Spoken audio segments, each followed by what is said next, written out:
Hi friends, welcome back to my channel. ಇವತ್ತಿನ video ಶುರು ಮಾಡ್ತಾ ಇದ್ದೀನಿ. ವಿಡಿಯೋ ಶುರು ಮಾಡೋಕ್ಕೂ ಮುಂಚೆ ನಾನೊಂದು ಇನ್ಫಾರ್ಮೇಶನ್ ಕೊಡಬೇಕು ನನ್ನ ಸ್ಕಿನ್ ಕೇರ್ ರೂಟೀನ್ ಬಗ್ಗೆ. ಇನ್ನೇನು ನವೆಂಬರ್, ಡಿಸೆಂಬರ್, ಜನವರಿ ಅಂತಂದ್ರೆ ವಿಂಟರ್ ಸೀಸನ್, ತುಂಬಾನೇ ಚಳಿ. ಅದರಲ್ಲೂ ಈ ಡಿಸೆಂಬರ್ ಮತ್ತೆ ಜನವರಿ ಸೀಸನ್ ಅಂದ್ರೆ ತುಂಬಾನೇ ಚಳಿ. ಇನ್ನು ಹಬ್ಬಗಳು ಬೇರೆ ಬರ್ತಾ ಇದೆ. ಹಬ್ಬ ಅಂತ ಹೇಳಿದಾಗ ಕ್ರಿಸ್ಮಸ್ ಜೊತೆಗೆ ನ್ಯೂ ಇಯರ್ ಈ ತರ ಎಲ್ಲ ಬರ್ತಾ ಇದೆ. ನಮ್ಮ ಹೆಣ್ಮಕ್ಳಿಗೆ ಚಳಿಗಾಲ ಅಂತಂದ್ರೆ ಚಿಂತೆ ಶುರು ಆಗೋದೆ ಈ ಸ್ಕಿನ್ ಮತ್ತೆ ಹೇರ್ ಮೇಲೆ. ಅದರಲ್ಲೂ ಕೆಲವೊಂದು ಹೆಣ್ಮಕ್ಳು ಏನ್ ಮಾಡ್ಬಿಡ್ತಾರೆ ಅಂತಂದ್ರೆ ಪಾರ್ಲರ್ ಗಳಿಗೆ ಹೋಗೋದು, ಅಂದ್ರೆ ಸಲೂನ್ಗೆ ಹೋಗೋದು, ಸ್ಕಿನ್ಗೆ ಫೇಶಿಯಲ್ ಮಾಡಿಸೋದು, ಜೊತೆಗೆ ಹೇರ್ ಸ್ಪಾ ಮಾಡಿಸೋದು, ಈ ತರ ಕೆಲವರು ಮಾಡಿಸ್ಕೊತಾರೆ. ಮತ್ತೆ ಇನ್ನು ಕೆಲವರು ಏನ್ ಮಾಡ್ತಾರೆ ಅಂತಂದ್ರೆ ಡರ್ಮಟೋಲಜಿಸ್ಟ್ ಹತ್ರ ಹೋಗ್ಬಿಟ್ಟು ಟ್ರೀಟ್ಮೆಂಟ್ ತಗೊಳ್ತಾರೆ. ಇದೆಲ್ಲ ನೀವ್ ಏನೇ ಟ್ರೀಟ್ಮೆಂಟ್ ತಗೊಳ್ಳಿ, ಏನೇ ಫೇಶಿಯಲ್ ಮಾಡಿಸ್ಕೊಳ್ಳಿ, ಇದೆಲ್ಲ ಪರ್ಮನೆಂಟ್ ಸೊಲ್ಯೂಷನ್ ಸಿಗಲ್ಲ. ಒಂದ್ 4 ರಿಂದ 5 ದಿನ ಮಾತ್ರ ಇದ್ರ ರಿಸಲ್ಟ್ ಇರುತ್ತೆ. ಅದಾದ್ಮೇಲೆ ಯಥಾಸ್ಥಿತಿ ಮತ್ತೆ ಮೊದ್ಲು ಹೇಗಿತ್ತೋ ನಮ್ ಸ್ಕಿನ್ ಅದೇ ತರನೇ ಚೇಂಜ್ ಆಗ್ಬಿಡುತ್ತೆ. ನಾನು ಹೇಳೋದೇನಪ್ಪಾ ಅಂತಂದ್ರೆ ಮಾಡಿಸ್ಕೊಳ್ಳೋದೇ ಮಾಡಿಸ್ಕೋತೀರಾ ಅಲ್ವಾ? ಸೊ ಕಾಸಿಗೆ ತಕ್ಕನಾಗಿ ಒಂದು ಪರ್ಮನೆಂಟ್ ಸೊಲ್ಯೂಷನ್ ಸಿಗೋ ತರ ಮಾಡಿಸ್ಕೊಂಡ್ರೆ ಒಳ್ಳೇದಲ್ವಾ? ನಿಮ್ಮೆಲ್ರಿಗೂ ಗೊತ್ತಿರೋ ಹಾಗೆ ನಾನು ತುಂಬಾ ವರ್ಷಗಳಿಂದ ಕ್ಯೂರ್ ಸ್ಕಿನ್ ಪ್ರಾಡಕ್ಟ್ ನ ಯೂಸ್ ಮಾಡ್ತಾ ಇದ್ದೀನಿ. ನಾನು ಸುಮಾರು ಬ್ಲಾಗ್ಸ್ ಗಳಲ್ಲೂ ಕೂಡ ಅದನ್ನ ತೋರಿಸಿದೀನಿ. ಯಾಕೆಂದ್ರೆ ನನಗೆ ಪ್ರಾಪರ್ ಕಸ್ಟಮೈಸ್ ಕಿಟ್ ಸಿಕ್ಕಿದೆ, ಅದು ಎಕ್ಸ್ಪರ್ಟ್ ಡರ್ಮಟೋಲಜಿಸ್ಟ್ ಕಡೆಯಿಂದ. ನನ್ನ ಪರ್ಸನಲ್ ಡಾಕ್ಟರ್ ಬಂದ್ಬಿಟ್ಟು ಚಾರು ಶರ್ಮಾ. ಇವ್ರು ನನಗೆ ತುಂಬಾ ವರ್ಷಗಳಿಂದ ಗೊತ್ತು. ಅಂಡ್ ಜೊತೆಗೆ ನನ್ನ ಸ್ಕಿನ್ ರೂಟೀನ್ ಕಂಪ್ಲೀಟ್ ಆಗಿ ಅವ್ರಿಗೆ ಗೊತ್ತಿದೆ. ಜೊತೆಗೆ ನಾನು ಮಂತ್ಲಿ ಅವ್ರನ್ನ ಕನ್ಸಲ್ಟೇಷನ್ ಮಾಡ್ತಾ ಇರ್ತೀನಿ, ಅಂದ್ರೆ ಕನ್ಸಲ್ಟ್ ಮಾಡ್ತಾ ಇರ್ತೀನಿ. ಮತ್ತೆ ಇವಾಗ ಚಳಿಗಾಲ ಆಗಿರೋದ್ರಿಂದ ನನ್ನ ಸ್ಕಿನ್ ಸ್ವಲ್ಪ ಚೇಂಜ್ ಆಗ್ತಾ ಇತ್ತು. ಆದ್ರಿಂದ ನಾನು ಮೊನ್ನೆ ತಾನೇ ರೀಸೆಂಟ್ ಆಗಿ ಒಂದು ಹೊಸ ಕಿಟ್ ನ ತರಿಸ್ಕೊಂಡಿದೀನಿ ಕೂಡ. ಸೊ ಇವರೇ ನೋಡಬಹುದು, ಚಾರು ಶರ್ಮಾ ಅಂತ ಹೇಳಿ ನನ್ನ ಪರ್ಸನಲ್ ಡಾಕ್ಟರ್ ಇವರೇನೇನೆ. ಇದನ್ನ ನನಗೆ ಪರ್ಸನಲ್ ಆಗಿ ಇವಾಗ ಬೇರೆ ಸಪರೇಟ್ ಆಗಿ ಕಿಟ್ ನ ಕಳಿಸ್ಕೊಟ್ಟಿದ್ದಾರೆ. ಇವಾಗ ದೇವಸ್ಥಾನಕ್ಕೆ ಹೋಗಿ ಸ್ವಲ್ಪ ನನ್ನ ಸ್ಕಿನ್ ಎಲ್ಲ ಸ್ವಲ್ಪ ಬೇರೆ ತರ ಚೇಂಜ್ ಆಗಿತ್ತು, ಟ್ಯಾನ್ ಆಗಿರೋ ತರ. ಆದ್ರಿಂದ ನಾನು ಈ ಕಿಟ್ ನ ತರಿಸ್ಕೊಂಡಿದೀನಿ. ಅದ್ರಲ್ಲೂ ಸುಮ್ನೆ ಎಲ್ಲ ನನ್ ಫೇಸ್ ಅನಾಲಿಸಿಸ್ ಮಾಡಿ, ಜೊತೆಗೆ ಮಂತ್ ನಾನು ಕನ್ಸಲ್ಟೇಷನ್ ಮಾಡ್ತಾ ಇರ್ತೀನಲ್ಲ, ನನ್ ಸ್ಕಿನ್ ಯಾವ ರೀತಿ ಇದೆ ಏನೆಲ್ಲ ಚೆಕ್ ಮಾಡಿ ನನ್ ಸ್ಕಿನ್ ತಕ್ಕನಾದಂತಹ ಕ್ಯೂರ್ ಸ್ಕಿನ್ ಕಿಟ್ ನ ಕಸ್ಟಮೈಸ್ ಮಾಡಿ ಕಳಿಸ್ಕೊಟ್ಟಿರೋದು. ಇನ್ನೊಂದು ಏನಪ್ಪಾ ಅಂತಂದ್ರೆ, ನಾನು ಈ ತರ ಕನ್ಸಲ್ಟ್ ಮಾಡ್ದಾಗ್ಲೆಲ್ಲ, ನನ್ ಸ್ಕಿನ್ ಅನಾಲಿಸಿಸ್ ಮಾಡ್ದಾಗ್ಲೆಲ್ಲ ಇದು ಡಾಟಾ ರೆಕಾರ್ಡ್ ಅಲ್ಲಿ ಸೇವ್ ಆಗಿರುತ್ತೆ. ಅವ್ರು ಅದನ್ನ ರೆಕಾರ್ಡ್ ಕೂಡ ಇಟ್ಕೊಂಡಿರ್ತಾರೆ.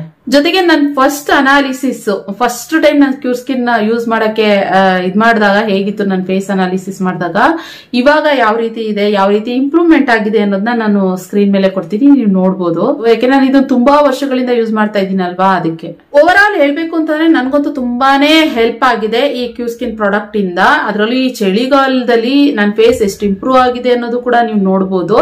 ಮತ್ತೆ ಇನ್ನೊಂದೇನ್ ಗೊತ್ತಾ, ನಾವು ಬರೀ ಪ್ರಾಡಕ್ಟ್ ನ ಯೂಸ್ ಮಾಡೋದೊಂದೇ ಅಲ್ಲ, ಅಂದ್ರೆ ಒಳಗಿಂದ ಹೊರಗಿಂದ ಆಗ್ಲಿ, ಸೊ ನಾವ್ ಯಾವ ರೀತಿ ಫಾಲೋ ಮಾಡ್ತೀವಿ ಅನ್ನೋದು ಮುಖ್ಯ. ಅಂದ್ರೆ ಬರೀ ಪ್ರಾಡಕ್ಟ್ ಒಂದೇ ಯೂಸ್ ಮಾಡೋದಾಗ್ಲ, ಟೈಮ್ ಟು ಟೈಮ್ ನಾವು ನಮ್ಮ ಡಯಟ್ ಪ್ಲಾನ್ ನ ಹೇಗೆ ಫಾಲೋ ಮಾಡ್ಬೇಕು ಅನ್ನೋದು ಕೂಡ ಅವರು ಸಜೆಸ್ಟ್ ಮಾಡ್ತಾರೆ.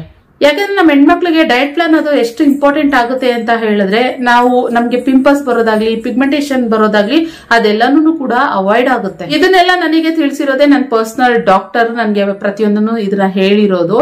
ನೀವು ಈ ಆನ್ಲೈನ್ ಕನ್ಸಲ್ಟೇಷನ್ ಮಾಡಿದಾಗ ಅವರು ಡಯಟ್ ಪ್ಲಾನ್ ಕೊಡ್ತಾರೆ, ಜೊತೆಗೆ ಕನ್ಸಲ್ಟೇಷನ್ ಇದೆಲ್ಲಾನು ಫ್ರೀ ಆಫ್ ಕಾಸ್ಟ್ ಅಲ್ಲಿ ಮಾತ್ರ ಇರುತ್ತೆ. ಅಂಡ್ ಮಂತ್ ಆನ್ ಮಂತ್ ನೀವು ಏನ್ ಕನ್ಸಲ್ಟೇಷನ್ ಮಾಡ್ತೀರಾ ಅದನ್ನು ಕೂಡ ಫ್ರೀ ಆಫ್ ಕಾಸ್ಟ್ ಅಲ್ಲಿ ಇರುತ್ತೆ.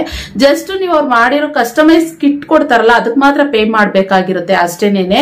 ಇನ್ನು ಬೇರೆ ಕಡೆ ನಾವೇನಾದ್ರು ಹಾಸ್ಪಿಟ್ಲ್ಗೆ ಈ ತರ ಪದೇ ನಾವು ಮಂತ್ ಹೋಗ್ತಾನೆ ಇರ್ತೀವಿ ಅಂತಂದ್ರೆ ಅಲ್ಲಿ ಎಷ್ಟೊಂದು ದುಡ್ಡು ಕಟ್ಬೇಕಾಗುತ್ತೆ ಅಲ್ವಾ?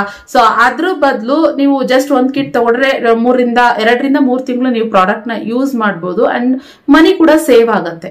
ಓವರ್ ಆಲ್ ಹೇಳ್ಬೇಕು ಅಂತಂದ್ರೆ ನಾನಂತೂ ಈ ಕ್ಯೂರ್ ಸ್ಕಿನ್ ಪ್ರಾಡಕ್ಟ್ ನ ತುಂಬಾನೇ ಇಷ್ಟಪಡ್ತೀನಿ. ಅಂಡ್ ನಿಮ್ಮೆಲ್ಲರಿಗೂ ಗೊತ್ತು ಸುಮಾರು ವರ್ಷಗಳಿಂದ ನಾನು ಇದನ್ನ ಯೂಸ್ ಮಾಡ್ತಾ ಇದ್ದೀನಿ ಅಂತ. ಆದ್ರಿಂದ ನಾನು ಕೂಡ ನಿಮ್ಗೆ ಇದನ್ನ ಹೈಲಿ ರೆಕಮೆಂಡ್ ಮಾಡ್ತೀನಿ. ನೀವು ಒಂದು ಸರಿ ಕ್ಯೂರ್ ಸ್ಕಿನ್ ಆಪ್ ನ ಯೂಸ್ ಮಾಡಿ ನೋಡಿ, 3 ಮಂತ್ಸ್ ಅಲ್ಲಿ ನಿಮ್ ಫೇಸ್ ಅಲ್ಲಿ ಚೇಂಜಸ್ ಹೇಗಾಗಿದೆ ಅನ್ನೋದನ್ನ ನೀವು ನೋಡಬಹುದು. ಹಾಗೆ ಕ್ಯೂರ್ ಸ್ಕಿನ್ ಆಪ್ ಲಿಂಕ್ ನ ನಾನು ಡಿಸ್ಕ್ರಿಪ್ಷನ್ ಬಾಕ್ಸ್ ಅಲ್ಲಿ ಕೊಟ್ಟಿದ್ದೀನಿ. ಅಂಡ್ ಜೊತೆಗೆ ಕಮೆಂಟ್ಸ್ ಅಲ್ಲೂ ಪಿನ್ ಮಾಡಿರ್ತೀನಿ, ನೀವು ಡೌನ್ಲೋಡ್ ಮಾಡ್ಕೊಳ್ಳಿ ಫಸ್ಟ್ ಆಪ್ ನ. ಅಂಡ್ ಜೊತೆಗೆ ನನ್ ಕೂಪನ್ ಕೋಡ್ ಸ್ಕ್ರೀನ್ ಮೇಲೆ ಕೊಟ್ಟಿದ್ದೀನಿ ನೋಡಿ, ನಿಖಿತಾ 300 ಅನ್ನೋ ಕೂಪನ್ ಕೋಡ್ ಏನಾದ್ರು ನೀವು ಯೂಸ್ ಮಾಡಿದ್ರೆ ಎಕ್ಸ್ಟ್ರಾ 300 ರೂಪೀಸ್ ಡಿಸ್ಕೌಂಟ್ ಕೂಡ ಸಿಗುತ್ತೆ. ಸೊ ಬೇಗ ನೀವು ಯಾರು ಇನ್ನೂ ಕ್ಯೂರ್ ಸ್ಕಿನ್ ಪ್ರಾಡಕ್ಟ್ ನ ಯೂಸ್ ಮಾಡಿಲ್ಲ ಅವರು ಆರಾಮಾಗಿ ಬೈ ಮಾಡಿ. ಅಂಡ್ ನಿಮ್ಮ ಪ್ರಾಬ್ಲಮ್ಸ್ ಏನಿದ್ರು ಸ್ಕಿನ್ ರಿಲೇಟೆಡ್, ಏರ್ ರಿಲೇಟೆಡ್ ಇದ್ರೆ ಸಾಲ್ವ್ ಮಾಡ್ಕೊಳ್ಳಿ ಫ್ರೆಂಡ್ಸ್. ಓಕೆನಾ? ಸೊ ಬನ್ನಿ ವ್ಲಾಗ್ ಶುರು ಮಾಡ್ಬೋದು. ಓಕೆ, ಇವತ್ತು ಬೆಳಗಿನ ಬ್ರೇಕ್ಫಾಸ್ಟಿಗೆ ಅಂತ ಬೀಟ್ರೋಟ್ ಪಲ್ಯ ಮಾಡ್ತಾ ಇದ್ದೀನಿ. ಸೊ ಬೀಟ್ರೋಟು ಖುಷಿಗೂ ಕೂಡ ಕೊಡ್ತೀನಿ ನಾನು. ಅಂದರೆ ಚಪಾತಿ ಜೊತೆಗೆ ಮೆತ್ತಗಿರುತ್ತಲ್ವ ಬೀಟ್ರೋಟು, ಬೆಂದ ಮೇಲೆ ಅವಳಿಗೆ ಇಷ್ಟ ಆಗುತ್ತೆ. ಗೊತ್ತಿಲ್ಲ, ಅದು ಸ್ವೀಟ್ ಥರ ಖಾರ ಥರ ಎಲ್ಲ ಇರುತ್ತಲ್ಲ, ಚೆನ್ನಾಗಿ ಇಷ್ಟ ಆಗುತ್ತೆ. ಮೇಬು ಒಂದೊಂದು ಮಕ್ಳಿಗೆ ಒಂದೊಂದು ಥರ. ಸೊ ಏನೂ ಗೊತ್ತಿಲ್ಲ, ರಕ್ಷಿತ್ ಇಷ್ಟಪಡ್ತಾರಲ್ಲ, ಇವಳು ಇಷ್ಟಪಡ್ತಾಳೆ. ಕೊಡ್ತೀನಿ ಹಂಗೆ ಪಲ್ಯನೇ ನೀನು ತಿನ್ನೋದಕ್ಕೆ. ಇವಾಗ ಒಂದು ಸ್ವಲ್ಪ ಬೀಟ್ರೋಟ್ನು ಕೂಡ ಹಾಗೆ ತೆಗ್ದಿಟ್ಟಿದ್ದೆ. ಬೇರೆ ಏನಾದರೂ ಮಾಡಿಕೊಡೋಣ, ಪ್ಯೂರಿ ಥರ ಅವಳಿಗೆ ಏನಾದ್ರು ಬೇರೆ ಮಾಡಿಕೊಡ್ಬೇಕು ಅಂದ್ಬಿಟ್ಟು ಇದ್ದಿದ್ದು ಬೀಟ್ರೋಟ್ ಫುಲ್ಲು ಎಲ್ಲ ತುರಿದ್ಬಿಟ್ಟಿದ್ದೆ. ಅದಕ್ಕೋಸ್ಕರ ಸ್ವಲ್ಪ ಇನ್ನೊಂದು ಬೌಲಲ್ಲಿ ಎತ್ತಿಟ್ಟೆ. ಇನ್ನು ಬೀಟ್ರೋಟ್ ಪಲ್ಯಕ್ಕೆ ಸ್ವಲ್ಪ ತೆಂಗಿನಕಾಯಿ ಜಾಸ್ತಿ ಹಾಕಿದ್ರೆ ಚೆನ್ನಾಗಿರುತ್ತೆ. ತೆಂಗಿನಕಾಯಿ ಅರ್ಧ ಹೋಳು ಮಾತ್ರ ತುರಿದು ಇಟ್ಟಿದ್ದೆ ನಾನು. ಇವಾಗ ಅದಕ್ಕೇನೆ ರುಚಿಗೆ ತಕ್ಕಷ್ಟು ಉಪ್ಪು ಹಾಕ್ಬಿಟ್ಟು ಇವಾಗ ಜಸ್ಟ್ ಒಗ್ಗರಣೆ ಮಾಡ್ತಾಯಿದ್ದೀನಿ. ಈರುಳ್ಳಿ ಮತ್ತು ಕರ್ಬೇವಿನ ಸೊಪ್ಪು ಜೊತೆಗೆ ಹಸಿಮೆಣ್ಸಿನ್ಕಾಯಿ. ಇದು ಸ್ವೀಟ್ ಇರೋದ್ರಿಂದ ಬೀಟ್ರೋಟು ಹಸಿಮೆಣ್ಸಿನ್ಕಾಯಿ ಜಾಸ್ತಿ ಹಾಕಿದ್ರು ಚೆನ್ನಾಗಿರುತ್ತೆ. ಆ ಥರ ಸ್ಪೈಸಿಯಾಗಿ ಚೆನ್ನಾಗಿರುತ್ತೆ. ಸ್ವೀಟು ಖರ ಉಪ್ಪು ಆ ಥರ ಚೆನ್ನಾಗಿರುತ್ತೆ ಅಲ್ವಾ. ಸೊ ಅದಕ್ಕೋಸ್ಕರ ನನಗೆ ತುಂಬಾ ಇಷ್ಟ ಆಗುತ್ತೆ ಬೀಟ್ರೋಟು ಅಂತ ಹೇಳಿದಾಗ. ಇನ್ನು ಬೀಟ್ರೋಟ್ ಪಲ್ಯ ಒಂದು ಕಡೆ ಮಾಡಿದೆ, ಚಪಾತಿ ಹಿಟ್ಟನ್ನು ಕೂಡ ಕಲಸಿಟ್ಟಿದ್ದೆ. ಇನ್ನೊಂದು ಕಡೆ ಏನಾಯಿತು, ಸೋಮ್ ಬಂದುಬಿಟ್ಟು ಬಾರ್ಲಕ್ಕಿ ನೀರು ಕಾಯಿಸು ನಿಖಿತಾ, ತುಂಬ ಎಕ್ಸೆಸ್ ಆಫ್ ಹೀಟ್ ಅಂತ ಅನಿಸ್ತಾ ಇದೆ ಅಂತಲೇ ಇದ್ದರು. ನಾನು ಬಾರ್ಲಕ್ಕಿ ನೀರು ಕಾಯಿಸೋದು ಮರ್ತೇ ಬಿಟ್ಟಿದ್ದೆ. ಇವಾಗ ಹಾಗೆ ಜ್ಞಾಪಕ ಬಂತು ನನಗೆ. ಸರಿ, ಬಾರ್ಲಕ್ಕಿನ ದಿಢೀರಂತ ಏನು ಮಾಡ್ಬೋದು, ಸೂಪ್ ಥರ ಮಾಡೋಣ ಅಂದ್ಬಿಟ್ಟು ಬಾರ್ಲಕ್ಕಿನ ನಾನು ಯಾವಾಗಲೂ ಯೂಶಲಿ ಪುಡಿ ಮಾಡಿ ಇಟ್ಕೊಂಡಿರ್ತೀನಿ. ಅಂದರೆ ಕಾಳು ಥರ ಮಾಡೋಕ್ಕಿಂತ ಪುಡಿ ಮಾಡಿ ಇಟ್ಕೊಂಬಿಟ್ರೆ ಜಸ್ಟ್ ಬೇಗನೆ ಗಂಜಿ ಥರ ಮಾಡ್ಕೊಂಡು ಕುಡಿಬೋದಲ್ವಾ. ಅದಕ್ಕೋಸ್ಕರ ಈ ಸೂಪ್ ಅಂತ ಬಂದಾಗ ನಾವು ಕಾರ್ನ್ಫ್ಲೋರ್ನ ಹಾಕ್ತೀವಿ ಅಲ್ವಾ. ನಾನೇನು ಮಾಡ್ತಾಯಿದ್ದೀನಿ ಅಂದರೆ ಸ್ವಲ್ಪ ನಮ್ಮಲ್ಲಿಗೆ ಕೊಕೊನಟ್ ಆಯಿಲ್ ಹಾಕಿ ಅದಕ್ಕೆ ಬೆಳ್ಳುಳ್ಳಿ ಮತ್ತು ಒಂದು ಅರ್ಧ ಈರುಳ್ಳಿನ ಒಗ್ಗರಣೆ ಮಾಡಿಬಿಟ್ಟು ಅದು ಸ್ವಲ್ಪ ಜೀರಿಗೆನೂ ಕೂಡ ಹಾಕಿದ್ದೀನಿ. ಜೊತೆಗೆ ಕ್ಯಾರೆಟು ಬೀನ್ಸು ಸಣ್ಣದಾಗಿ ಕಟ್ ಮಾಡಿ ಇವಾಗ ಸ್ವಲ್ಪ ಬಾರ್ಲಕ್ಕಿ ಪುಡಿನ ಇದಕ್ಕೆ ಹಾಕ್ಬಿಟ್ಟು ಜಸ್ಟ್ ಹಾಗೆ ಲೈಟಾಗಿ, ಅಂದರೆ ಆ ಪ್ಯಾನ್ ಬಿಸಿ ಇರುತ್ತಲ್ಲ, ಆ ಪ್ಯಾನ್ಗೆ ಅದನ್ನು ಹಾಕ್ಬಿಟ್ಟು ಉರಿಯೋ ಥರ ಹಾಗೆ ಮಾಡಿ ಬಿಸಿ ನೀರು ಕಾಯಿಸಿಟ್ಟಿದ್ದನ್ನ ಇದಕ್ಕೆ ಹಾಕಿ ರುಚಿಗೆ ತಕ್ಕಷ್ಟು ಉಪ್ಪು ಹಾಕ್ತಾಯಿದ್ದೀನಿ ಅಷ್ಟೇ. ಬೇರೆ ಇನ್ನೇನು ಹಾಕಿಲ್ಲ. ಬೇಕಂದ್ರೆ ನೀವು ಗರಂ ಮಸಾಲ ಆ ಥರ ಎಲ್ಲ ಹಾಕೋಬೋದೇನೋ ಸೂಪ್ ಅಂತ ಅಂದಾಗ. ನಾನು ಬೇರೆ ಏನೂ ಹಾಕೋದಕ್ಕೆ ಹೋಗಲಿಲ್ಲ. ಇದನ್ನು ಚೆನ್ನಾಗಿ ಸ್ವಲ್ಪ ಕುದಿಸ್ಬೇಕು, ತೆಳುಗೆ ನಿಮ್ಗೆ ಯಾವ ರೀತಿ ಬೇಕು. ಸೇಮ್ ಹೆಂಗೆ ಅಂದರೆ ಕಾರ್ನ್ಫ್ಲೋರ್ ಹಾಕಿದಾಗ ಯಾವ ರೀತಿ ಗಂಜಿ ಥರ ಬರುತ್ತೋ, ಸೂಪ್ ಥರ ಬರುತ್ತೋ ಅದೇ ಥರನೇ ಸೇಮ್ ಇದನ್ನು ಕೂಡ ಬರುತ್ತೆ. ಟೇಸ್ಟ್ ಮಾತ್ರ ಸಖತ್ತಾಗಿರುತ್ತೆ. ಇವಾಗ ಸೋಮ್ಗೆ ಗೊತ್ತಿಲ್ಲ, ಅಂದರೆ ನಾನು ಬಾರ್ಲಕ್ಕಿ ಏನು ಸೂಪ್ ಮಾಡಿರೋದು ಅಂತ ಗೊತ್ತಿಲ್ಲ ಅವ್ರಿಗೆ. ನೋಡೋಣ ಆಮೇಲೆ ಅವ್ರು ಹೇಳ್ತಾರೆ ಕರೆಕ್ಟಾಗಿ, ಅವ್ರಿಗೆ ತೊಗೊಂಡೋಗಿ ಕೊಡ್ತೀನಿ ಬ್ರೇಕ್ಫಾಸ್ಟಿಗೆ. ಅವ್ರದ್ದು ಕರೆಕ್ಟಾಗಿ ಕಂಡುಹಿಡಿತಾರ ಇಲ್ವಾ ಅಂತ ನೋಡೋಣ.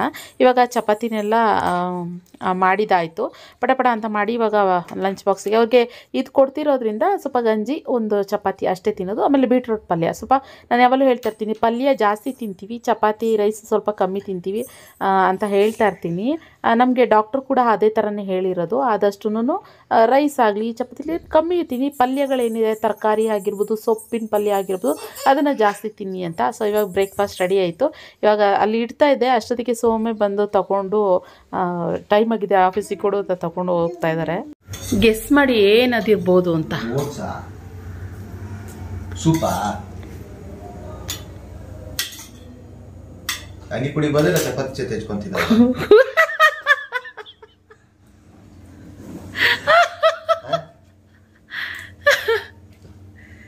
ಟ್ರೈ ಮಾಡೋಣ ರೀ, ಸೂಪ್ ರೀ ಅದು.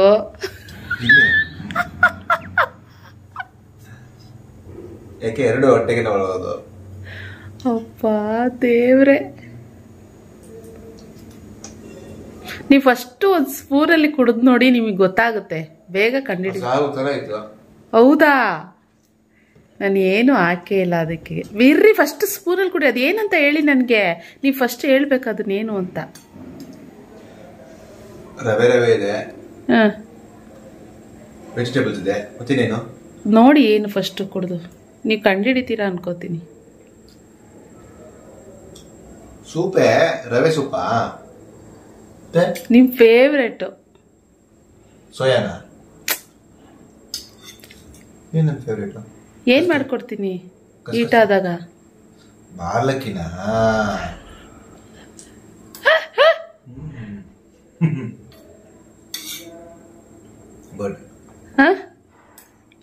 ಕಾರ್ನ್ಫ್ಲೋರ್ ಹಾಕೋ ಬದ್ಲು ಹೆಂಗ ಪುಡಿ ಮಾಡಿ ಇಟ್ಟಿದ್ನಲ್ವಾ, ಅದೇ ಅನ್ಕೊಂಡೆ. ಸೂಪ್ ಇಲ್ಲ ಕಾರ್ನ್ಫ್ಲೋರ್ ಮಾಡ್ತೀಯಾ, ರವೆನ ಹಾಕ್ಬಿಟ್ಟು ಮಾಡಿದ್ದೇನೋ ಅನ್ಕೊಂಡೆ ನಾನು. ಪಾಪುಗೆ ಖುಷಿಗೂ ತಿನ್ನಿಸ್ಬೋದು ಅದನ್ನ.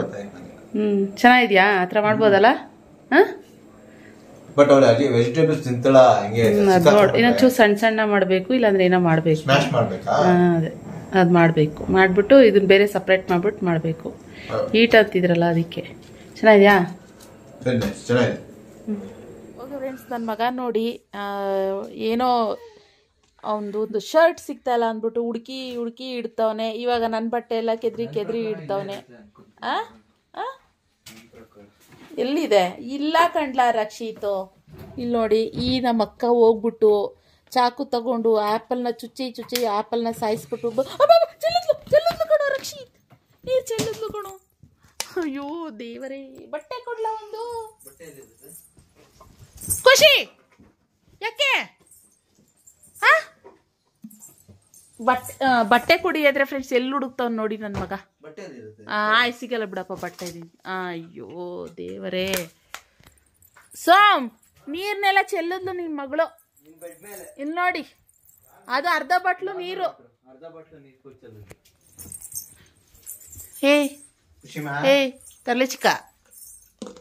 ಕುಡಿಯೋದಂತೆ ಬಿಚ್ಬಿಟ್ಟು ಕುಡಿದ್ಬಿಟ್ಟು ಅಲ್ಲಿ ಚೆಲ್ಬಿಡೋದಂತೆ. ಹೇಳಲ್ವಾ, ಬರೀ ನೀರಾಟನೇ ನಮ್ಮ ಮನೆಯಲ್ಲಿ. ಬರೀ ನೀರೇ, ಬೆಡ್ ಮೇಲೆ ಸೋಫಾ ಮೇಲೆ ಎಲ್ಲ ಕಡೆನೂ ನೀರು. ಇವಾಗ ನಾನು ಏನಾಗಿದೆ ಗೊತ್ತಾ ಫ್ರೆಂಡ್ಸ್, ವ್ಲಾಗ್ ಮಾಡಿದ್ದೀನಿ. ಇವಾಗ ಕುತ್ಕೊಂಡು ಎಡಿಟಿಂಗ್ ಮಾಡ್ತಾ ಇದ್ದೀನಿ. ನಾನು ವ್ಲಾಗ್ ಮಾಡಿದ್ನಲ್ವಾ, ಎಡಿಟಿಂಗ್ ಮಾಡೋಣ ಅಂತ. ಎಂತ ತಲೆಗಾತಿ ನಾನು ಅಂತಂದ್ರೆ ಖುಷಿ ವಿಡಿಯೋನೇ ಡಿಲೀಟ್ ಮಾಡಾಕ್ಬಿಟ್ಟಿದ್ದೀನಿ. ಹುಡುಕಿ ಸಾಕೋಯ್ತದು. ಸ್ಟೋರೇಜ್ ಫುಲ್ ಆಗೋಗಿದೆ ಅಂತ ಹೇಳಿ ಫುಲ್ಲು ವಿಡಿಯೋನ ಡಿಲೀಟ್ ಮಾಡ್ಬಿಟ್ಟು ಟ್ರ್ಯಾಶಲ್ಲಿ ಇರುತ್ತಲ್ಲ ಅಲ್ಲೂ ಡಿಲೀಟ್ ಮಾಡಾಕ್ಬಿಟ್ಟಿದ್ದೀವಿ. ಫುಲ್ಲು ಫುಲ್ ಮೇಲಿಂದ ಕೆಳಗೆ ಹೋಗ್ತೀನಿ. ಕೆಳಗಿದ ಮೇಲೆ ಇಷ್ಟೊತ್ತು ತಲೆ ಟೆನ್ಷನ್ ಆಗೋಗ್ಬಿಡ್ತು. ಅದ್ರಲ್ಲಿ ಬೇರೆ ಇವನ್ ಬೇರೆ ಬಂದು ಅಮ್ಮನಂಗೆ ಅದಿಲ್ಲ, ಅಮ್ಮನಂಗೆ ಇದಿಲ್ಲ, ಅದು ಸಿಕ್ತಲ್ಲ ಅಂತ ಎಲ್ಲ ರೂಮ್ಗಳು ಹುಡುಕೊಬರ್ತಾನೆ. ಒಂದು ಶರ್ಟ್ ಬೇಕಂತೆ, ಶರ್ಟ್ ಸಿಗ್ತಾ ಇಲ್ವಂತೆ. ಅದಕ್ಕೋಸ್ಕರ ಅದನ್ನ ಹುಡುಕೊಂಡು ಬರ್ತಾವನೆ. ಇಲ್ಲ ಫ್ರೆಂಡ್ಸ್, ಇದು ಒಂದಿನ ಹುಡುಕ್ತೀನಿ, ತುಂಬಾ ದಿನದಿಂದ ಹುಡುಕ್ತೀನಿ, ಸಿಗ್ತಾನೆ ಇಲ್ಲ ಶರ್ಟ್. ಚೆನ್ನಾಗಿತ್ತು ಗೊತ್ತಾ ಶರ್ಟ್, ಬ್ಲ್ಯಾಕ್ ಕಲರ್. ಫಸ್ಟ್ ಪ್ರಪ್ರಥಮ ಬಾರಿಗೆ ನಾನು ತಮ್ಮನೇ ಹಾಕೊಂಡಿದ್ದ ಇವನ್ಗಿನ್ನ ಮುಂಚೆ. ನನ್ನ ತಂದೆ ಹೊಸದಾದ ತಂದಿಟ್ಟಿದೆ, ಅಷ್ಟು ಬೇಗ ಹಾಕೊಂಡು ನೋಡಿ ಏನ್ ಮಾಡೋದು. ಮೋತಿಕೆತ ಹತ್ರ ಅದಕ್ಕೂ ನಗಳದು ಕೊಡೋದು ನನಗೆ, ನಂದದು ಕೊಡು. ಸೊಪ್ಪು ನಂದದು ಸೊಪ್ಪು ನನ್ ಮೇಲೆ ಹಾಕಕ್ ಬಂತದ್. ಬೇಡ ಕೂದ್ಲೆಲ್ಲ ಗಂಜುತ್ತೆ. ಇವಾಗ ರಕ್ಷಿತ್ ಪ್ಲೀಸ್.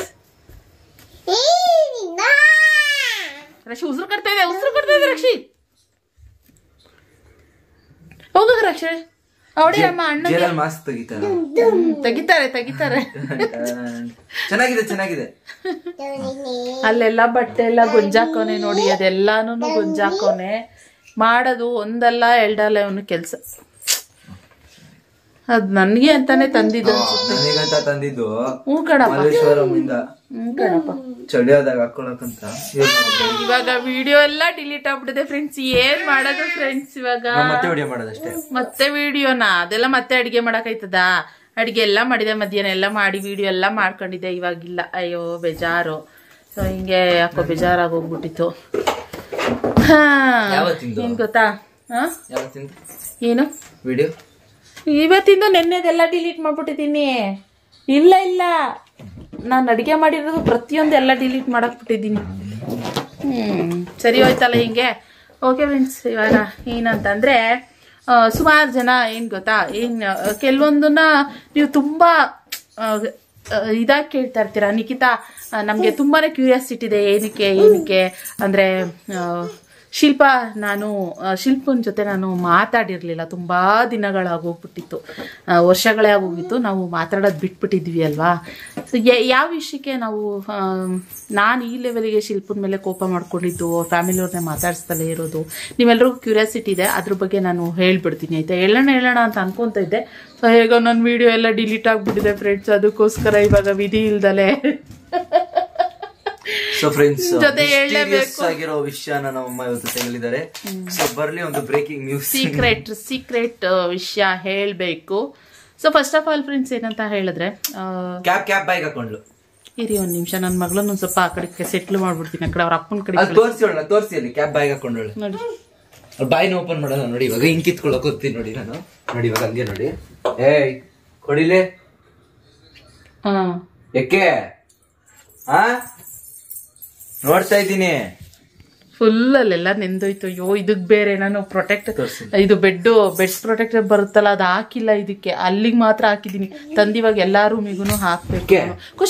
ಖುಷಿ ಅಲ್ಲ ರಕ್ಷಿ? ಇಲ್ಲಪ್ಪ ಹಿಂದೆ ಎಲ್ಲ ನೆಂದೋಗಿದ್, ಪ್ಯಾಂಟ್ ಎಲ್ಲ ನೆನ್ಸ್ಕೊಂಡಲ್ಲ ಕಂಡ ಇಟ್ಕೊಂಡು. ಇವ್ರು ಬಿಡಲ್ಲ ಫ್ರೆಂಡ್ಸ್ ನನಗೆ ವಿಡಿಯೋ ಮಾಡಕ್ಕೆ. ರಕ್ಷಿ ಕರ್ಕೊಂಡು ಹೋಗ್ತೀಯಾ ರಕ್ಷಿ? ಯಪ್ಪ ನನ್ನ ಮಗಳು ಬಿಡ್ತಿರ್ಲಿಲ್ಲ, ಅದಕ್ಕೆ ನಾನು ಬಿಟ್ಟು ಬಂದೆ. ಫ್ರೆಂಡ್ಸ್ ಏನಂತ ಹೇಳಿದ್ರೆ, ಸುಮಾರು ಜನಕ್ಕೆ ಅದೊಂದು ಕೇಳೋ ಕ್ಯೂರಿಯಾಸಿಟಿ ಇದೆ ಅಲ್ವ. ಸುಮಾರು ಜನ ಕಮೆಂಟ್ ಮಾಡಿದ್ರು ಲಾಸ್ಟ್ ಟೈಮು, ನಿಮ್ಗೆ ಯಾರಿಗಾರು ಕ್ಯೂರಿಯಾಸಿಟಿ ಇತ್ತು ಅಂತಂದರೆ ಕೇಳಿ ಅಂತ ಹೇಳಿದೆ. ಅದಕ್ಕೆ ಹೇಳ್ತಾ ಇದ್ದೀನಿ. ಏನಂತ ಅಂದರೆ, ಸ್ಟಾರ್ಟಿಂಗ್ ಶುರುವಾಗಿದ್ದು ಇದು ಎಲ್ಲಿಂದ ಅಂತ ಹೇಳ್ತೀನಿ. ನಮ್ಮ ಮಾಮ ತೀರೋದ್ರಲ್ಲ, ಸೊ ಅಲ್ಲಿಂದ ಶುರು ಆಗಿದ್ದು. ನಮ್ಮ ಮಾಮ ತೀರೋಗಿದ್ದ ದಿನದಿಂದ ಅದೊಂದು ಸ್ವಲ್ಪ ಶುರು ಆಯಿತು. ಏನಾಯಿತು, ಯೂಶಲಿ ನಾನು ವಿಡಿಯೋ ಬಂದ್ಬಿಟ್ಟು, ನಾನು ಆಶಾ ಬಂದಿರಲಿಲ್ಲ ಸಾವಿಗೆ. ಅವಳು ಬಂದ್ಬಿಟ್ಟು ಎಲ್ಲಿ ಯು ಪಿಲೇನೋ ಇದ್ಲು. ಯು ಪಿಲಿ ಇರಬೇಕಾದ್ರೆ ಅವಳಿಗೆ ವಿಡಿಯೋ ಕಾಲ್ ಮಾಡಿ ತೋರಿಸು ಅಂತ ಅವ್ರ ಅತ್ತೆ ಹೇಳಿದ್ರು. ವಿಡಿಯೋ ಕಾಲಲ್ಲಿ ನಾನು ಅದೇ ಇದು ಸ್ಮಶಾನದ ಹತ್ರ ಅಲ್ಲಿ ಹೋದಾಗ, ಸಂಸ್ಕಾರ ಮಾಡೋಕ್ಕೆ ಅಲ್ಲಿ ಹೋದಾಗ ವಿಡಿಯೋ ಕಾಲ್ ಇಟ್ಕೊಂಡು ನಾನು ಫೋನು ಹಿಂಗೆ ವಿಡಿಯೋ ಮಾಡ್ತಾ ಇದ್ದೆ, ಅಂದರೆ ವಿಡಿಯೋ ಕಾಲಲ್ಲಿ ಹಿಂಗೆ ತೋರಿಸ್ತಾ ಇದ್ದೆ. ಸೊ ಅದನ್ನ ಕೆಲವ್ರು ಏನಂತ ಅನ್ಕೊಂಡ್ಬಿಟ್ಟಿದ್ರು ಅಂತಂದ್ರೆ, ಇವಳು ವಿಡಿಯೋ ಮಾಡ್ಕೋತವಳೆ, ಅಂದರೆ ಯೂಟ್ಯೂಬ್ಗೆ ಹಾಕೋಕ್ಕೆ ವಿಡಿಯೋ ಮಾಡ್ಕೋತವಳೆ ಅಂತ ಅನ್ಕೊಂಡ್ಬಿಟ್ಟು ಅದನ್ನ ಸ್ವಲ್ಪ ವಿಡಿಯೋ ಹಾಕ್ಬೇಡ ಯೂಟ್ಯೂಬಲ್ಲಿ ಹಾಗೆ ಹೀಗೆ ಅಂತ ಎಲ್ಲ ಮಾತುಗಳು ಬಂದ್ವು. ಅದಕ್ಕೆ ನಾನು ವಿಡಿಯೋ ಎಲ್ಲಿ ಮಾಡ್ಕೊಂಡಿದ್ದೆ, ಏನಕ್ಕೆ ಬೈ ಚಾನ್ಸ್ ಮಾಡ್ಕೊಂಡಿದ್ರು ಯಾಕೆ ಹಾಕ್ಬಾರ್ದು ಅಂತ ಹೇಳಿದಾಗ ಸ್ವಲ್ಪ ಅಲ್ಲಲ್ಲೇ ಕಮ್ಯುನಿಕೇಶನ್ಗಳು ನಮ್ಗಾಯ್ತು. ಅದು ಏನಾಯ್ತು ಅಂತಂದ್ರೆ, ಡೈರೆಕ್ಟ್ ಆಗಿರೋ ಸರಿ ಮೂರನೇವ್ರ ಕಡೆಯಿಂದ ಬಂದಾಗ ಸ್ವಲ್ಪ ಬೇರೆ ತರ ನನಗೆ ಕಿವಿಗೆ ಏನೇನೋ ಬಿತ್ತು, ನನಗೆ ನನ್ನ ಮನಸ್ಸಿಗೆ ಹರ್ಟ್ ಆಗೋ ತರ ಮಾತುಗಳು ಬಂದ್ವು. ಸೊ ಅದಕ್ಕೋಸ್ಕರ ನಾನು ಅಲ್ಲೊಂದು ಸ್ವಲ್ಪ ಯಾಕೋ ಬೇಜಾರಾಯಿತು. ಕೆಲವೊಂದು ಮಿಸ್ಕಮ್ಯುನಿಕೇಶನ್ ಅಂತ ಹೇಳ್ತಾರಲ್ಲ, ಆ ರೀತಿಯಾಗಿ ಸರಿ ಅಂದ್ಬಿಟ್ಟು ನನ್ನ ಕೋಪ ಜಾಸ್ತಿಯಾಗಿ ನಾನು ಬಿಟ್ಟೆ. ಮತ್ತೆ ತಿಥಿ ಕಾರ್ಯಕ್ಕೂ ನಾವು ಅಲ್ಲಿಗೆ ಹೋಗ್ಲಿಲ್ಲ. ನಂಗೆ ಯಾಕೋ ತುಂಬಾ ಬೇಜಾರಾಗೋಯ್ತಲ್ಲ, ನಾನು ಹೋಗ್ಲಿಲ್ಲ. ವರಮಹಾಲಕ್ಷ್ಮಿ ಹಬ್ಬ ಅವತ್ತೇ ಆಗಿದ್ರಿಂದ ನಾನು ಅಲ್ಲಿಗೆ ಹೋಗ್ಲಿಲ್ಲ ಬೇಜಾರಾಗಿದ್ರಿಂದ. ಅದು ಇಷ್ಟೊಂದು ಹರ್ಟ್ ಮಾಡ್ಬಿಟ್ರಲ್ಲ, ನಾನು ಎಷ್ಟು ಇಷ್ಟಪಡ್ತೀನಿ ಎಲ್ರು ಯಾಕೆ ಹಿಂಗೆ ಅಂತ ಹೇಳ್ಬಿಟ್ಟು ಆ ಬೇಜಾರಲ್ಲಿ ಹೋಗ್ಲಿಲ್ಲ. ಅದಾದ್ಮೇಲೆ ನೆಕ್ಸ್ಟ್ ಏನಂತ ಅಂದ್ರೆ,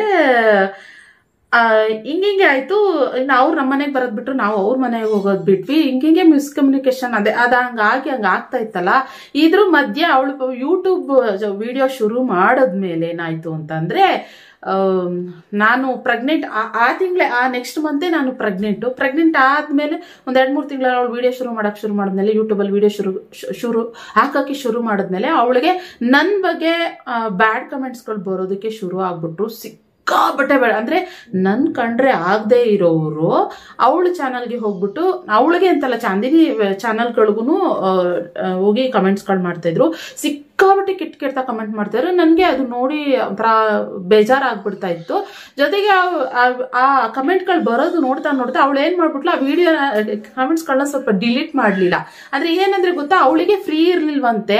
ಜೊತೆಗೆ ಅವಳಿಗೆ ಆ ಕಮೆಂಟ್ಗಳು ಕೆಟ್ಟ ಕಮೆಂಟ್ಗಳು ಸಿಗ್ತಾ ಇರ್ಲಿಲ್ವಂತೆ ನೋಡೋದಕ್ಕೆ. ಜೊತೆಗೆ ಅವಳಿಗೂ ಕೂಡ ಇವಾಗ ನಮ್ ಬ್ಲಾಗರ್ಸ್ ಅಂತ ಅಂದ್ಮೇಲೆ ಬ್ಯಾಡ್ ಕಮೆಂಟ್ಸ್ ಗಳೆಲ್ಲ ಬರೋ ಸಹಜ.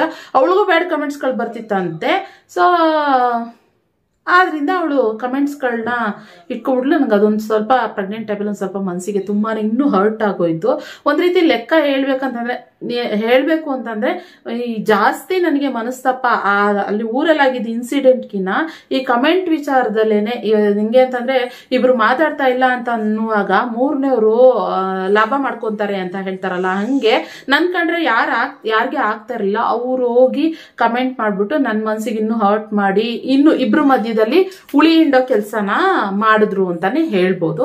ಸೊ ಆದ್ರಿಂದ ನಾನು ಇನ್ನೂ ಟ್ರಿಗರ್ ಆಗಿ ಇನ್ನ ಸವಾಸನೆ ಬೇಡ ನನ್ಗೆ, ಮಾಡೋದ್ ಮಾಡ್ಕೊಂಡು ಏನೋ ಆ ಗುಂಗಲಿ ನಾನು ಇನ್ನೊಂದ್ ಸ್ವಲ್ಪ ಹಂಗೆ ಹಿಂಗೆ ಮಾತುಕತೆಗಳು ಅದೆಲ್ಲ ಕೆಲವೊಂದು ಪರ್ಸನಲ್ ಅದೆಲ್ಲ ಹೇಳ್ಕೊಳಕ್ ಆಗ್ತಲ್ಲ, ಹೇಳ್ಬಾರ್ದು ಅನ್ನೋಂಥ ವಿಷಯನೂ ನಾನು ಹೇಳ್ಬಿಟ್ಟಿದೀನಿ ಇವಾಗ. ಆಕ್ಚುಲಿ ನಾನು ನಮ್ಮ ಮಾಮಂದ ವಿಚಾರದಲ್ಲಿ ಹೇಳಿದ್ನಲ್ವ, ಅದು ಹೇಳ್ಬಾರ್ದು ಅನ್ನೋದೇ ಬಿಟ್ಟಾಕ್ಬಿಟ್ಟಿದ್ದೆ ನಾನು, ಹೇಳ್ಬಾರ್ದು ಅಂತ. ಆದ್ರೂ ಸುಮ್ಮನೆ ಸಿಂಪಲ್ ಆಗಿ ನಿಮ್ಗೆ ಹೇಳ್ದೆ ಅಷ್ಟೇ.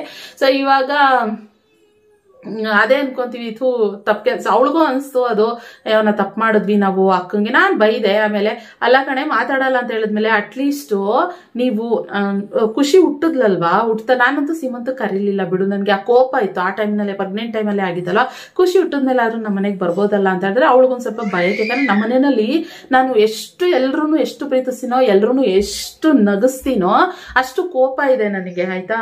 ಯಾರು ಬೇಕು ಅಂತಂದ್ರೆ ಬೇಕು ಅಂತ ಏನ್ ಮಾಡಕ್ ಬೇಕಾದ್ರೂ ರೆಡಿ ನಾನು, ಆಯ್ತಾ. ಆ ತರ ಯಾರು ಬೇಡ ಅಂತ ನನಗೆ ಅನಿಸ್ಬಿಡ್ತು ಅಂತಂದ್ರೆ ತುಂಬಾನೇ ದೂರ ಇಟ್ಬಿಡ್ತೀನಿ. ನಾನು ದೂರ ಇದ್ಬಿಡ್ತೀನಿ, ಅವರಿಂದ ಫುಲ್ ದೂರ ಇಟ್ಬಿಡ್ತೀನಿ, ಅವ್ರನ್ನೂ ದೂರ ಇಟ್ಬಿಡ್ತೀನಿ, ನಾನು ದೂರ ಇದ್ಬಿಡ್ತೀನಿ. ಆ ತರ ಬೇಕು ಅಂತಂದ್ರೆ ಹಂಗಲ್ಲ, ನಾನು ಏನ್ ಮಾಡಕ್ಕೂ ರೆಡಿ. ಆ ತರ ಆದ್ರೆ ನನ್ನ ಮನ್ಸಿಗೆ ಹರ್ಟ್ ಮಾಡಬಾರ್ದು ಅಷ್ಟೇನೇನೆ.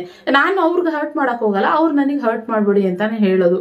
ಯಾಕೆ ಅಂತಂದ್ರೆ ದುಡ್ಡು ಅನ್ನೋದು ಇವತ್ತಿರುತ್ತೆ, ನಾಳೆ ಹೋಗುತ್ತೆ, ಆಯ್ತಾ. ಸಂಪಾದನೆ ಮಾಡ್ಬೋದು, ಬೇಕೆ ಏನಾದ್ರು ಮಾಡ್ಬೋದು, ಆದ್ರೆ ಸಂಬಂಧನ ಕೊಟ್ಕೊಳಕ್ಕಾಗಲ್ಲ ದುಡ್ಡಿನ ಲೆಕ್ಕದಲ್ಲಿ. ಆದ್ರಿಂದ ನಾನೇನ್ ಮಾಡ್ತೀನಿ ಅಂತಂದ್ರೆ ಮೇನ್ ಏನಂತಂದ್ರೆ ದುಡ್ಡ ಸಂಬಂಧನ ಅಂತ ಬಂದಾಗ ನಾನು ಸಂಬಂಧಿಕರು ಅನ್ನೋದನ್ನ ನೋಡ್ತೀನಿ. ದುಡ್ಡು ಹೆಂಗಾರು ಸಂಪಾದನೆ ಮಾಡ್ಬೋದಲ್ವಾ. ಆ ತರ ಇರುವಾಗ ಆ ಸಂಬಂಧಿಕರು, ನಾನು ಸಂಬಂಧಿಕರನ್ನ ಪ್ರಾಮುಖ್ಯತೆ ಜಾಸ್ತಿ ಕೊಡ್ತಾ ಇದ್ದೀನಿ ಅಂತ ಅನ್ನುವಾಗ, ಸಂಬಂಧಿಕರು ನನಗೆ ಹರ್ಟ್ ಮಾಡಿದ್ರು ನನ್ನ ಮನ್ಸಿಗೆ ಅಂತ ಹೇಳಿದಾಗ ನಾನು ಅವಾಗ ಏನ್ ಮಾಡ್ತೀನಿ, ಅವಾಗ ಕೆಲವ್ರನ್ನ ಬೇಡ ಅನ್ನೋರ್ನ ದೂರ ಇಟ್ಬಿಡ್ತೀನಿ. ಯಾರು ನನ್ನ ಜೊತೆ ಚೆನ್ನಾಗಿದ್ದಾರೆ ಅವ್ರನ್ನೆಲ್ಲಾರನು ನಾನು ಚೆನ್ನಾಗಿ ಇಟ್ಕೋತೀನಿ. ಎಕ್ಸಾಂಪಲ್ ಎಲ್ಲರೂ ಚೆನ್ನಾಗಿದ್ದೀವಿ, ನೀವೆಲ್ಲರೂ ಫಸ್ಟ್ ಇಂದಾನು ನನ್ನ ವ್ಯೂವರ್ಸ್ ಇದ್ರೆ, ನಾನು ಯಾವಾಗ್ಲೂ ಇವಾಗ ಕೊರೋನಾ ಟೈಮ್ನಲ್ಲಿ ನಾವೆಲ್ಲ ಒಂದು ತಿಂಗ್ಳುಗಟ್ಲೆ ರಂಗೇನಹಳ್ಳಿಲಿ ಹೋಗಿ ಎಲ್ಲರೂ ಸೇರ್ಕೊಂಡಿದ್ವಿ, ಎಲ್ಲರೂ ಎಷ್ಟು ಚೆನ್ನಾಗಿದ್ವಿ ಗೊತ್ತಾ. ಮತ್ತೆ ನಾನು ಅದನ್ನು ಹೇಳಿದೆ, ಸ್ವಲ್ಪ ದಿನ ಆದ್ಮೇಲೆ ಎಲ್ರಿಗೂ ಸುಮಾರು ಜನಕ್ಕೆ, ನನ್ಗೆ ಸೋಮು ಮತ್ತೆ ಸುಮಾರು ಜನಕ್ಕೆ ಬಿಟ್ಟು ಇನ್ನೆಲ್ರಿಗೂ ಕೊರೋನಾ ಬಂದಿತ್ತು. ಆದ್ರೂ ಮಾಸ್ಕ್ ಹಾಕೊಂಡು ನಾವು ಎಲ್ರಿಗೂ ಪಾನಿಪುರಿ, ಕೇಕು, ಮಸಾಲೆ ಪುರಿ ಏನೇನ್ ಬೇಕು ಎಲ್ಲಾನು ಮಾಡ್ಕೊಡ್ತಾ ಇದ್ದೆ ಅವ್ರಿಗೆಲ್ಲರಿಗೂ ತಿನ್ನೋದಕ್ಕೆ ಅಂತ. ನಾವು ಬಿಟ್ಬಿಟ್ಟೆ ನೋಡ್ ಬರ್ಲಿಲ್ಲ. ಎಷ್ಟು ಚೆನ್ನಾಗಿ ಆ ದಿನಗಳನ್ನ ಎಂಜಾಯ್ ಮಾಡಿ. ಆತರ ಎಲ್ಲ ಇರುವಾಗ ನಾನು ಅಷ್ಟು ಇಂಪಾರ್ಟೆನ್ಸ್ ಕೊಡುವಾಗ ಈ ಕಮೆಂಟ್ಗಳೆಲ್ಲ ಮಾಡೋದು ಏನಂತಂದ್ರೆ, ಏನು ಇವರಿಂದಾನೇ ನೀನ್ ಬೆಳ್ದಿರೋದು, ಅವರಿಂದಾನೇ ನೀನ್ ಬೆಳ್ದಿರೋದು, ಅವ್ರನ್ನೇ ದೂರ ಇಟ್ಟಿದ್ಯಾ, ಈ ತರ ಒಂಥರ ವಿಚಿತ್ರವಾಗಿ ಕಮೆಂಟ್ಸ್ಗಳು ಬರ್ತಾ ಇದ್ವು. ಅದು ನಾನು ಆ ಕಮೆಂಟ್ಸ್ ನಾನು ನೋಡಕ್ ಹೋಗ್ತಾ ಇರಲಿಲ್ಲ. ಇವಾಗ ನಮ್ ವ್ಯೂವರ್ಸ್ ಏನಂದ್ರೆ ಅದನ್ನ ಸ್ಕ್ರೀನ್ ಶಾಟ್ ತೆಗ್ಬಿಟ್ಟು ನಿಖಿತಾ ನೋಡಿ ನೀವು ನಿಮ್ಗೆ ಈ ತರ ಕೆಟ್ಟದಾಗ ಬೈದಿದ್ದಾರೆ, ಸೋಮಣ್ಣ ಕೆಟ್ಟದಾಗ ಬೈದಿದ್ದಾರೆ ಅಂತ ಸ್ಕ್ರೀನ್ ಶಾಟ್ ತೆಗೆದು ನನಗೆ ಕಳ್ಸೋರು. ನಾನು ಆ ಟೈಮಲ್ಲಿ ತುಂಬಿದ ಗರ್ಭಿಣಿ, ನನ್ನ ಸಿಚುವೇಶನ್ ಯಾವ ರೀತಿ ಇರಬೇಕು ಯೋಚನೆ ಮಾಡಿ ನಿಜ ಎಷ್ಟು ಕಣ್ಣೀರ್ ಹಾಕಿದೀನಿ ಗೊತ್ತಾ. ಒಳೋ ಅಂತ ಅಳುವೆ, ಈ ತರ ಎಲ್ಲ ಕಮೆಂಟ್ ಬಂದಿದೆ ನನಗೆ. ಅಂತ ಅಳ್ತಾ ಇದ್ದೆ. ನಮ್ ಸೋಮು ಅಂತೂ ನಿಖಿತಾ ತಲೆ ಕೆಡ್ಸ್ಕೊಬಿಡ ಬಿಡು ಅನ್ನೋರು, ನಮ್ಮ ಆಂಟಿನೂ ಅಷ್ಟೇ ತಲೆ ಕೆಡ್ಸ್ಕೊಬಿಡ ಬಿಡು ಅನ್ನೋರು. ಆದ್ರಿಂದ ಜಾಸ್ತಿ ಟ್ರಿಗರ್ ಆಗಿ ನಾನು ಈ ಕಮೆಂಟ್ ಈ ಹೇಳ್ಬೇಕಂತಂದ್ರೆ ಈ ಬ್ಯಾಡ್ ಕಮೆಂಟ್ ಹಾಕಿರೋ ವ್ಯೂವರ್ಸ್ ಇಂದಾನೇನೆ ನಿಜವಾಗ್ಲೂ ನಾವು ಇಷ್ಟೊಂದು ದೂರ ಆಗಕ್ಕೆ ಕಾರಣ ಅಂತಾನೆ ಹೇಳ್ತೀನಿ.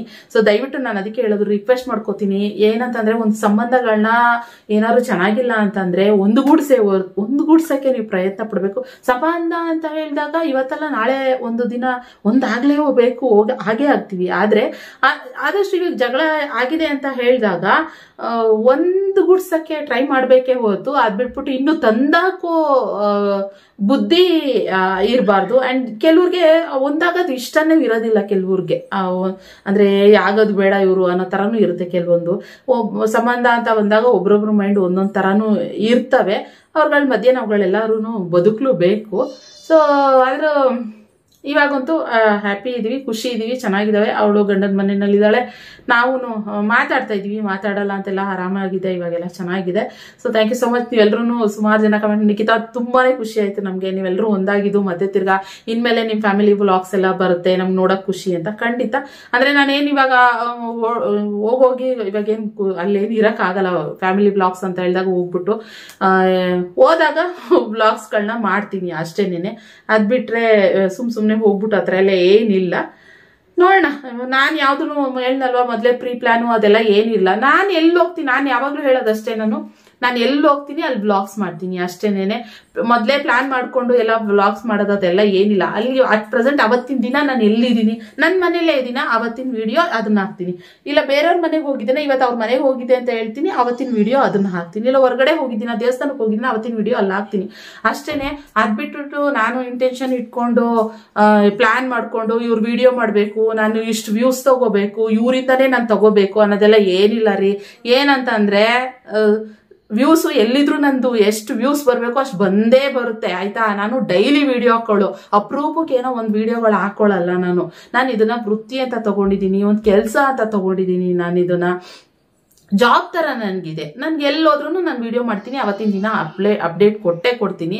ಸೊ ಇದನ್ನ ಕೆಲವರು ಅರ್ಥ ಮಾಡ್ಕೊಂಡ್ರೆ ಒಳ್ಳೇದು. ನಾನೇನು ವಿಡಿಯೋಗೋಸ್ಕರನೇನೆ ಎಲ್ರೂ ತೋರ್ಸೋದು ಮಾಡೋದು ಆತರ ಎಲ್ಲ ಏನು ಅಂತ ಅನ್ಕೊಳಕ್ಕೆ ಹೋಗ್ಬೇಡಿ ಆಯ್ತಾ.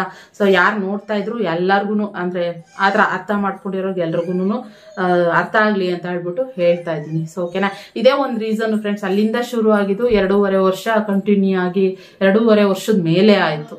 2.5 ವರ್ಷ ಕರೆಕ್ಟ್ 2.5 ವರ್ಷ ಕರೆಕ್ಟಾಗಿ ಆಯ್ತು. ಸೊ 2 ವರ್ಷಕ್ಕೆ ಇವಳು ಮದುವೆ ಮೂಮೆಂಟ್ ಅಲ್ಲಿ ಇವಾಗ ಎಂಡ್ ಆಗಿದೆ. ಸೊ ಹಿಂಗೆ ಇರ್ಲಿ, ನಮ್ಗೆ ಇವಾಗ ಅರ್ಥ ಆಗಿದೆ ನಿಜವಾಗ್ಲೂ. ನಮ್ಮ ಆಂಟಿ ತೀರೋದಾಗ್ಲೂ ಅಷ್ಟೇನೆ ಅವರು ಫೀಲ್ ಮಾಡ್ಕೊಂಡಿದ್ದಾರೆ, ನಾವು ಫೀಲ್ ಮಾಡ್ಕೊಂಡಿದೀವಿ. ಆದ್ರೂ ಆ ಕೋಪ ಅನ್ನೋದಿತ್ತಲ್ಲ ನನ್ಗೆ ಅದು ಹೋಗಿರ್ಲಿಲ್ಲ. ನನ್ಗೆ ಏನೋ ನನ್ಗೆ ಆ ಕೋಪದಲ್ಲಿ ದುಡುಕ್ಬಿಟ್ರೆ, ಕೋಪದಲ್ಲಿ ಮೂಗು ಕುಯ್ಕೊಂಡ್ರೆ ಬರಲ್ಲ ಮತ್ತೆ ಅಂತಾರಲ್ಲ, ಹಂಗೆ ನನ್ಗೆ ಕೋಪದಲ್ಲಿ ಅದೊಂದ್ ಸ್ವಲ್ಪ ಏನಾರು ಅಂದಿರ್ತೀನಿ ಮೇ ಬಿ, ಗೊತ್ತಿಲ್ಲ ನನ್ಗೆ. ಕೆಟ್ಟದಾಗೆಲ್ಲ ಅಂದಿದಿರೋ ಗೊತ್ತಿಲ್ಲ, ನನ್ ಕೋಪ ಬಂದ್ರೂ ಗೊತ್ತಿಲ್ಲ ನಾನು ಏನೇನ್ ಅಂದಿರ್ತೀನಿ ಅಂತ ಹೇಳ್ಬಿಟ್ಟು. ಯಾಕಂದ್ರೆ ನಮ್ಮನ್ ನಾನ್ ತುಂಬಾ ಪ್ರೀತಿ ಮಾಡ್ತಾ ಇರ್ತೀನಲ್ಲ, ಅವ್ರೇನಾದ್ರು ತುಂಬಾನೇ ಹರ್ಟ್ ಮಾಡ್ಬಿಟ್ರೆ ನನ್ಗೆ ಏನ್ ಹೇಳ್ತಾ ಇದೀನಿ ಏನ್ ಮಾಡ್ತಾ ಇದೀನಿ ಅಂತ ನನಗೆ ಗೊತ್ತಾಗೋದಿಲ್ಲ. ಹೊರಗಡೆ ಅವ್ರ ಜೊತೆ ಅಲ್ಲ, ನಾನ್ ನನ್ನ ಫ್ಯಾಮಿಲಿಯವ್ರ ಜೊತೆ ಮಾತ್ರ ಆತರ ಇದ್ ಮಾಡೋದು, ಮತ್ತೆ ನನ್ನ ಮನೆಯವ್ರ ಜೊತೆ ಮಾತ್ರ ಅಷ್ಟೇನೆ. ನನ್ಗೆ ಇಷ್ಟಪಡೋರ ಜೊತೆ ಮಾತ್ರ ನನ್ನ ಬೈದು ಮಾಡ್ಕೊಂಡು ಇದ್ ಮಾಡ್ಬಿಡ್ತೀನಿ ಅಷ್ಟೇನೆ.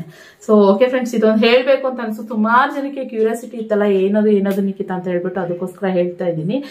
ನನ್ ವಿಡಿಯೋ ಬೇರೆ ಡಿಲೀಟ್ ಆಗ್ಬಿಟ್ಟಿದೆ, ಅದಕ್ಕೋಸ್ಕರ ಇದು ಹೇಳ್ಬೇಕಾಗಿ ಬಂತು. ಇಲ್ಲ ಯಾಕಂದ್ರೆ ಸುಮಾರು ಜನ ಕೇಳ್ತಾ ಇದ್ರಲ್ವಾ, ಅದಕ್ಕೋಸ್ಕರನೇ. ಸೊ ಗೊತ್ತಾಗಿದೆ ಅಂತ ಅನ್ಕೊಂತೀನಿ. ಇದೇ ಕಾರಣ ಶಿಲ್ಪನ್ ಮನೆಯವರು ಪಾಪ ಅವರೆಲ್ಲ ಮಾತಾಡ್ಸೋ ಟ್ರೈ ಮಾಡಿದ್ರು. ನಾನೇ ನಿನ್ಗೆ ಇಷ್ಟ ಇಲ್ಲ ಯಾರು ಮಾತಾಡ್ಬೇಡಿ ಅಂತಾನೆ ಹೇಳ್ಬಿಟ್ಟಿದ್ದೆ ನನ್ಗೆ ಆದ್ರಿಂದ. ಸೊ ಓಕೆ, ಇವತ್ತಿನ ವ್ಲಾಗ್ ಇಲ್ಲಿಗೆ ಎಂಡ್ ಮಾಡ್ತೀನಿ. ಸೊ ಇವತ್ತಿನ ವ್ಲಾಗಿನ ನಿಮ್ಗೆ ಇಷ್ಟ ಆದ್ರೆ like, share, comment and cure skin ಪ್ರಾಡಕ್ಟ್ನ ಒಂದ್ಸರಿ ಯೂಸ್ ಮಾಡಿ ಓಕೆನಾ. ನಾನು ಹೈಲಿ ರೆಕಮೆಂಡ್ ಮಾಡ್ತೀನಿ. ನಾನು ಫಸ್ಟಿಗೂ ಅವಾಗ್ಲೂ ಹೇಳಿದ್ದೆ. ಸೊ ನಿಜವಾಗ್ಲೂ ನೀವು ಯಾರು ಯೂಸ್ ಮಾಡಿಲ್ಲ ಅಂತ ಅಂದ್ರೆ ಒಂದ್ಸರಿ ಟ್ರೈ ಮಾಡಿ ನೋಡಿ. ಯಾಕೆಂದ್ರೆ ನಾನು ಪ್ರತಿಯೊಂದು ಬಾರಿನೂ ಹೇಳ್ತಾ ಇರ್ತೀನಿ, ಕ್ಯೂರ್ ಸ್ಕಿನ್ ಪ್ರಾಡಕ್ಟ್ ನಾನು ತುಂಬಾ ವರ್ಷಗಳಿಂದ ಯೂಸ್ ಮಾಡ್ತಾ ಇದ್ದೀನಿ. ನನ್ನ ಸ್ಕಿನ್ ಕೂಡ ಅಷ್ಟೇ ಕ್ಲಿಯರ್ ಆಗಿದೆ. ನೀವು ಇವಾಗ್ಲೂ ನೋಡು, ನಾನು ಯಾವುದೇ ರೀತಿ ಫಿಲ್ಟರ್ ಹಾಕಿಲ್ಲ ಆಯ್ತಾ. ಡೈರೆಕ್ಟ್ ಆಗಿ ಕ್ಯಾಮ್ರಾ ಮಾಡ್ತಾ ಇರೋದು. ನಾನು ಬ್ಯೂಟಿ ಆನ್ ಮಾಡ್ಕೊಳ್ಳೋದು ಅದೆಲ್ಲ ಏನಿಲ್ಲ, ಕ್ಲಿಯರ್ ಆಗಿದೆ ನನ್ನ ಸ್ಕಿನ್. ಯಾಕಂದ್ರೆ ನಾನು ಯೂಸ್ ಮಾಡ್ತಾ ಇದ್ದೀನಿ ಅಲ್ವಾ, ಆದ್ರಿಂದಾನೇ ನಾನು ಆನೆಸ್ಟ್ ಆಗಿ ಅದ್ರ ಬಗ್ಗೆ ರಿವ್ಯೂ ಕೊಡ್ತಾ ಇರೋದು. ಸೊ ಓಕೆನಾ. ಸೊ ಇವತ್ತಿನ ವ್ಲಾಗ್ ಇದಾಗಿದೆ. ಇವತ್ತಿನ ವ್ಲಾಗ್ ಇಷ್ಟ ಆದ್ರೆ ಲೈಕ್, ಶೇರ್, ಕಮೆಂಟ್. ಮತ್ತೆ ಇನ್ನೊಂದು ಹೊಸ ವ್ಲಾಗ್ ನೊಂದಿಗೆ ಡಿಲೀಟ್ ಮಾಡ್ದಂಗೆ ವಿಡಿಯೋಗಳನ್ನ ಶೂಟ್ ಮಾಡ್ಬಿಟ್ಟು ಇನ್ನೊಂದು ಹೊಸ ವ್ಲಾಗ್ ನೊಂದಿಗೆ ಸಿಗ್ತೀನಿ. Thank you for watching. Bye.